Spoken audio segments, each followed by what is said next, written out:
عارفين المشكلة فين؟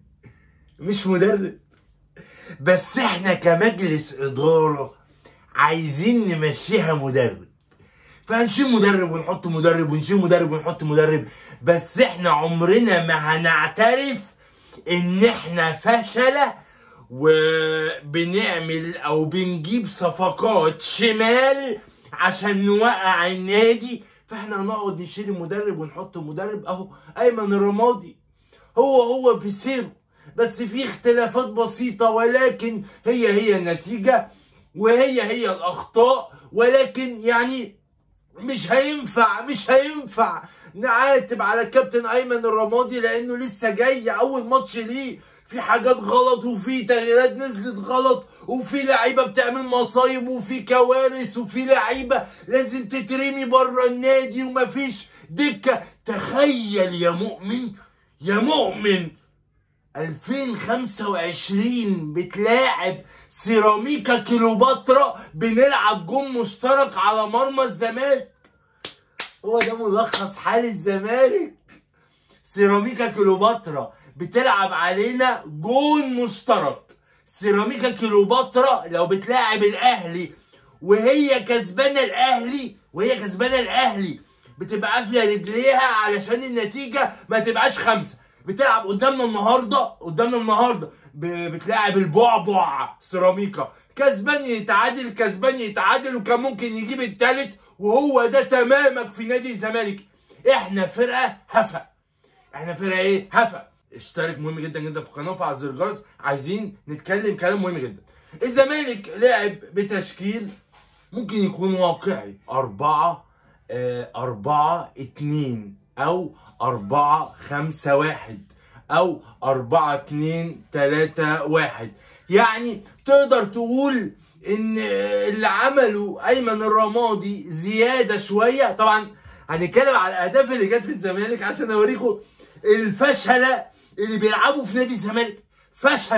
فشله ده غير الخرمين اللي عندنا، ده غير المدافع الشوربه اللي بنديله بالدولار. طبعا انا ما ينفعش اعتب على سيف الدين الجزيري وناصر منسي خالص.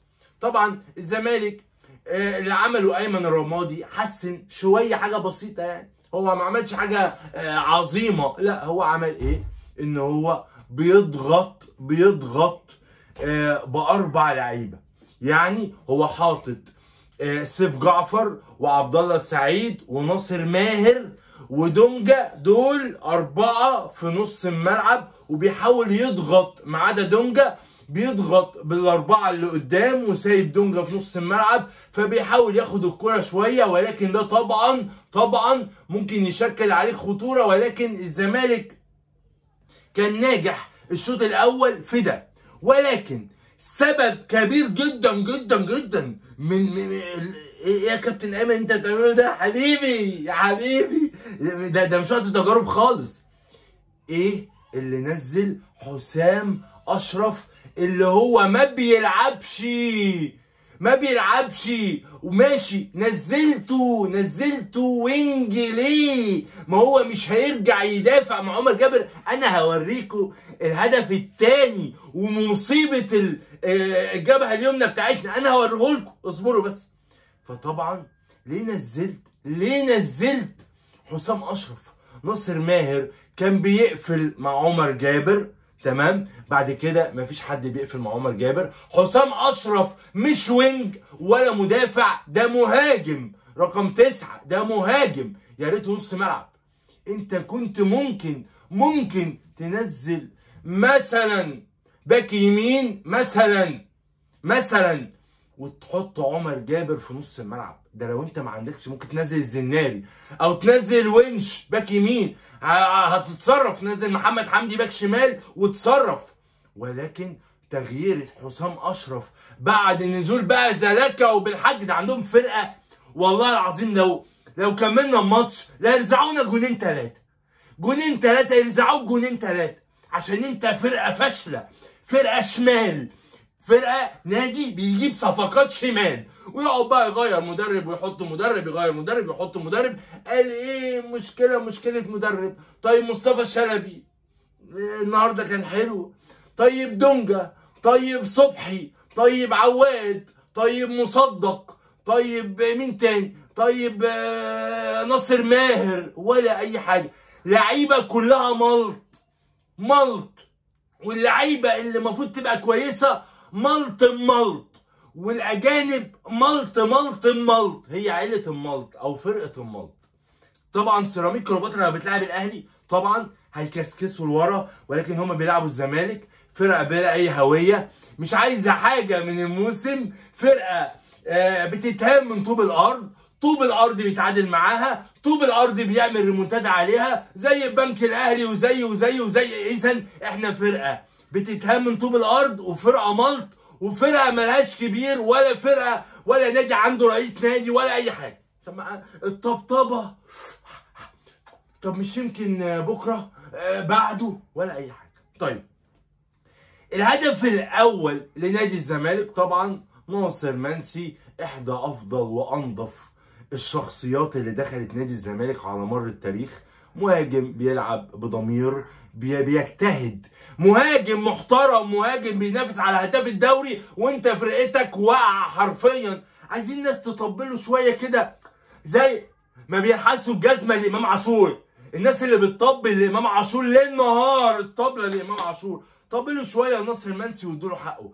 الهدف الاول لناصر منسي هو مجهود فردي ومدرب بنضغط. الضغط كان عاجبني شويه، ولكن بعد خروج ناصر ماهر الضغط قل جدا. الضغط على محمد بسام، وهدف مستحق وهدف يكلل مجهودات ناصر منسي في نادي الزمالك.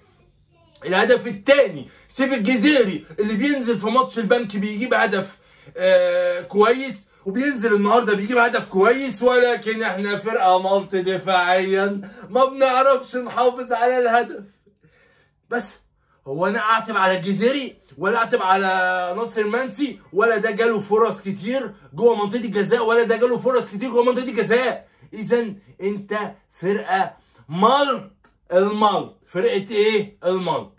تعالوا بقى اوريكم بقى صلاح مصدق. طبعا لو اتفرجت على دفاع او صلاح مصدق من ساعه لما جه نادي الزمالك، بيلعب على الارض حلوه قوي، ولكن الجمبات بتاعته زي الزفت. وهدف بن شرقي الماتش اللي اشدنا بيه، هدف بن شرقي هو يسأل عنه. وماتشات كتير جدا ما بيعملش جامب، وماتشات كتير جدا الناس المهاجمين اللي بتلعب عليه بتنط فوقيه. طبعا صلاح مصدق في الهدف الاول هو اخر واحد بيباصي في وسط الزحمه، بتتقطع منه. طبعا الدفاع شوربه، ما تعرفش مين ماسك مين ولا مين بيعمل ايه. بتروح لاسلام عيسى اللي انا اول مره اعرف ان هو بيلعب في الدوري، ما اعرفش ان هو بيلعب، انا فاكره اعتزل. بس اي حد احنا بننجمه وبنصيطه، اي حد عايز يتصيط على قفانا اهلا وسهلا بيه في نادي الزمالك. طبعا محمد صبحي، عندنا 2 حراس خرمين لازم يمشوا من نادي الزمالك. حارس المرمى يعمل ايه؟ يمسك الزاويه الضيقه. والله اسلام عيسى حطاه في الزاويه اللي هناك، في الزاويه التي يسكن فيها الشيطان. خلاص دي مهارات خاصه للاعب.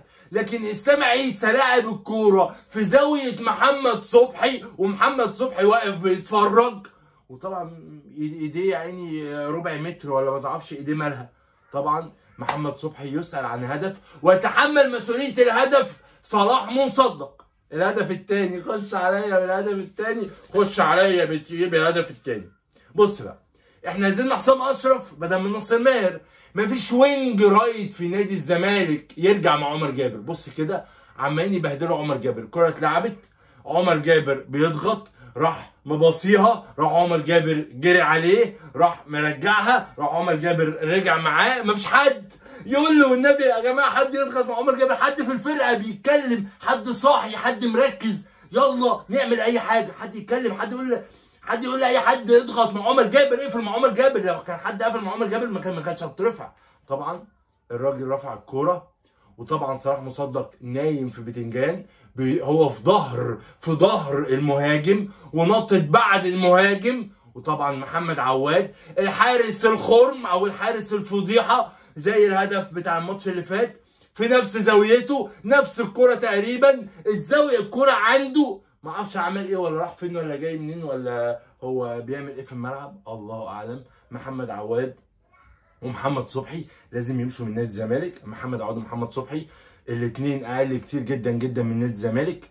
اهداف ساذجه ما تخشش في فرقه بحجم نادي الزمالك. لو سالتني انا مين النهارده عجبك، انا ممكن اعمل حركه وحشه، بس ناصر منسي عمل اللي عليه وزياده النهارده.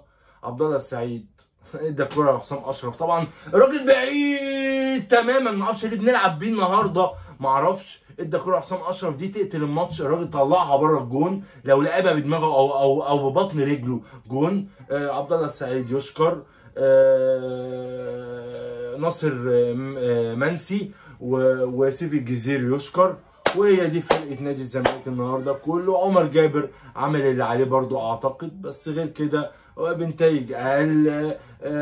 حسام عبد المجيد زي عادي مش فارقه كده زي الزفت. مصدق يرموه بره النادي. نزلنا الونش عشان نلعب ب5 مدافعين بنكسكس قدام سيراميكا. اعتقد ان الكابتن ايمن الرمادي معهوش قماشه، معهوش فرقه نلعب بيها ونشكل بيها، فرقه ملط ومفيش دكه ومفيش اساسيين ومفيش ونجات. هل مصطفى شلبي عمل حاجه النهارده؟ ولا اي حاجه.